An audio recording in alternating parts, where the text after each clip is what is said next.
जय भीम साथियों।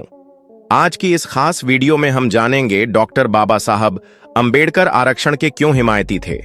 वे क्यों चाहते थे कि दलितों को आरक्षण मिलना चाहिए। आज हम इसी के बारे में इस वीडियो में विस्तार से चर्चा करने वाले हैं, तो वीडियो को अंत तक जरूर देखें। नवंबर के सर्दियों की सुबह थी। 25 नवंबर 1949 का दिन था। देश आजाद हो गया था। संविधान सभा की आखिरी बैठक चल रही थी। गणराज्य की स्थापना की तैयारियां आखिरी दौर में थीं। संविधान सभा में राय बनी कि मामले पर बहस का समापन बाबा साहब भीमराव आंबेडकर करें और उन सवालों का जवाब दें जो इस सिलसिले में उठे थे। जिस व्यक्ति को सिर्फ ड्राफ्टिंग का जिम्मा दिया गया था, उनके लिए यह गौरव का क्षण था। संविधान की ड्राफ्टिंग से आगे बढ़कर बाबा साहब उस समय तक देश के प्रमुख राष्ट्र निर्माताओं के तौर पर गिने जाने लगे थे। तमाम सहमतियों और असहमतियों के साथ संविधान सभा जानती थी कि नए बनते राष्ट्र की चुनौतियों को समझने की एक समग्र दृष्टि बाबा साहब के पास है। इसलिए नेहरू, पटेल समेत कई वरिष्ठ सदस्यों के होते हुए भी बाबा साहब को यह जिम्मा सौंपा गया कि वे बहसों और आपत्तियों का जवाब दें।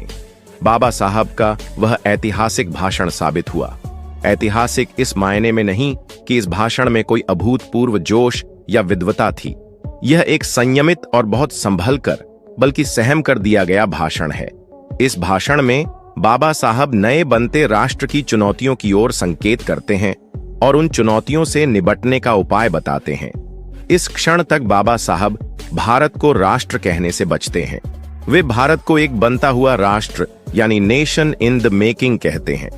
एक वोट के सिद्धांत पर बात करते हुए वो ये भी साफ करते हैं कि देश में हालांकि वो समता नहीं तैयार हुई है, वो आर्थिक सामाजिक गैर बराबरी को राष्ट्र निर्माण में सबसे बड़ी बाधा मानते हैं।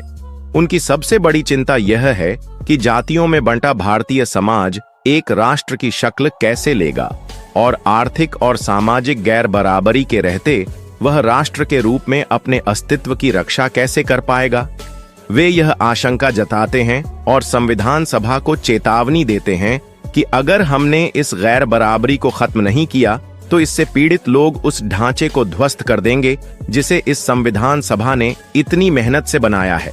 उनकी एक और महत्वपूर्ण चेतावनी यह है कि अपनी मांगों को पूरा करने के लिए संविधान आंदोलनों से अब परहेज करना चाहिए। इसे वे ग्रामर ऑफ एनार्की यानी अराजकता का रास्ता बताते हैं। उनके मुताबिक ये संवैधानिक ढांचे को कमजोर करेगा। वो तैयार हो रहे राज्य तंत्र पर हिंदू सवर्ण पुरुषों के दबदबे को लेकर बहुत असहज और फिक्रमंद थे। यहां वे अछूतों के राजनीतिक सामाजिक अधिकार के लिए लड़ते योद्धा या हिंदू धर्म की बुराइयों से टकराते नेता के रूप में नहीं हैं। न ही वे यहां वकील या अर्थशास्त्री के रूप में अपनी बात कह रहे हैं। यहां बाबा साहब राष्ट्र निर्माता के रूप में सामने आते हैं।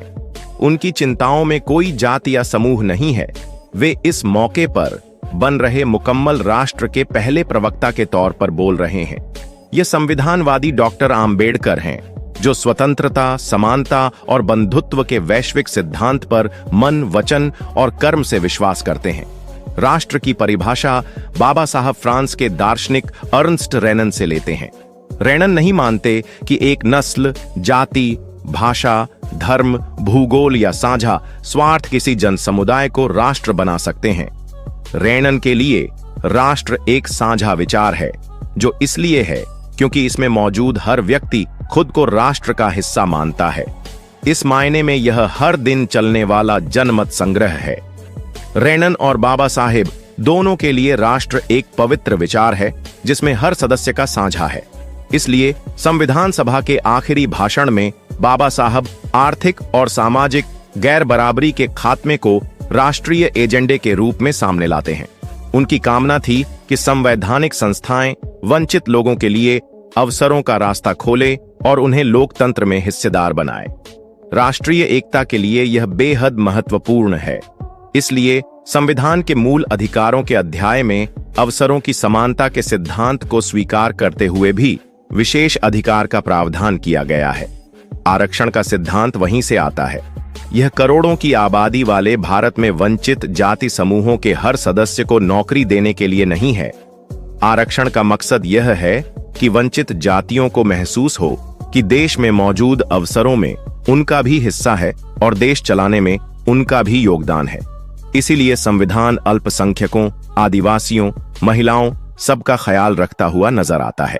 22 दिसंबर 1952 को पूना में वकीलों की एक सभा में बाबा साहब बोलते हैं, लोकतंत्र शासन की वह पद्धति है जिसमें लोगों के सामाजिक और आर्थिक जीवन में बदलाव बगैर खून खराबे के संभव हो।